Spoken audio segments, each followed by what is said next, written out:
सितंबर को सूर्य विषुवत रेखा पर लंबवत होगा। इसे शरद संपात कहते हैं। सूर्य का विषुवत रेखा पर लंबवत होने के कारण दिन और अवधि बराबर 12-12 घंटे की होती है। शासकीय वैधशाला के अधीक्षक डॉक्टर आर.पी. गुप्ता ने बताया कि पृथ्वी का सूर्य के चारों ओर परिक्रमण के कारण सूर्य हमें कर्क रेखा से मकर रेखा के बीच गति करता हुआ दिखाई देता है। वर्ष में 2 बार विषुवत लंबवत रहता है। 23 सितंबर को सूर्य दक्षिणी गोलार्ध एवं सायन तुला राशि में प्रवेश करेगा। इस दिन सूर्य की क्रांति 0° 16 कला 56 विकला दक्षिण होगी तथा सूर्य की स्थिति सायन तुला राशि में 0° 28 विकला पर होगी। सूर्य के दक्षिणी गोलार्ध में प्रवेश के कारण अब उत्तरी दिन धीरे धीरे छोटे होने लगेंगे तथा रात बड़ी होने लगेगी। ये क्रम 21 दिसंबर तक जारी रहेगा। 21 दिसंबर को भारत सहित उत्तरी गोलार्ध में दिन सबसे छोटा तथा रात सबसे बड़ी होगी।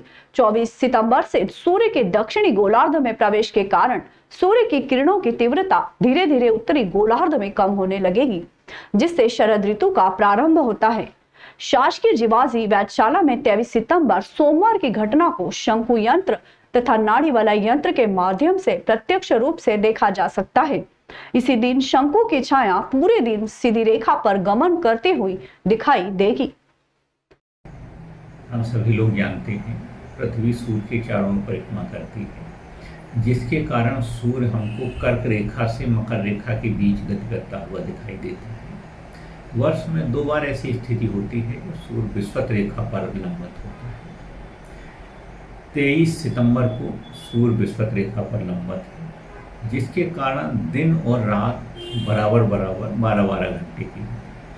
सूर्य अभी उत्तरी गोलार्ध में था, जिसके कारण हमारे यहाँ दिन बड़े हो रहे थे और रातें छोटी हो रही थी। अब सूर्य दक्षिणी गोलार्ध में प्रवेश कर जाएगा, जिससे दिन धीरे धीरे छोटे होने लगेंगे और रातें बड़ी होने लगेंगी। और 21 दिसंबर को हमारे यहाँ सबसे छोटा दिन और सबसे बड़ी रात होगी। क्योंकि सूर्य दक्षिणी गोलार्ध में रहेगा तो इस कारण उसकी तीव्रता कम हो जाएगी और हम क्योंकि दिन भी छोटे हैं तो इसमें शरद ऋतु का प्रारंभ होता है और इस घटना को शरद संपात बोलते हैं। इससे वेधशाला में 2 यंत्रों शंकु यंत्र और नाड़ी वलय यंत्र के माध्यम से हम प्रत्यक्ष देख सकते हैं। हम देखेंगे कि शंकु की परछाई पूरे दिन सीधी विषुवत रेखा पर गमन करती हुई दिखाई दे रही है। दूसरा, नाड़ी वलय यंत्र के अभी उत्तर वाले भाग पर धूप थी। 23 सितंबर को उत्तर और दक्षिण किसी वाले पर धूप नहीं रहेगी और 24 सितंबर से दक्षिण वाले हिस्से पर धूप हो जाएगी और अगले 6 माह तक इस घटना को हम देख सकते हैं। एक और खगोलीय घटना 23 सितंबर को हो रही है। चंद्रमा और बृहस्पति की युति का आशय होता है पास पास होना।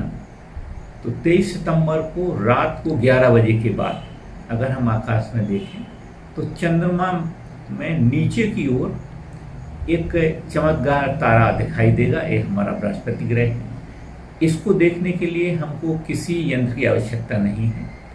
खुले आकाश में आप चंद्रमा के नीचे बृहस्पति ग्रह को बहुत अच्छे प्रकार से चमकता हुआ देख सकते हैं।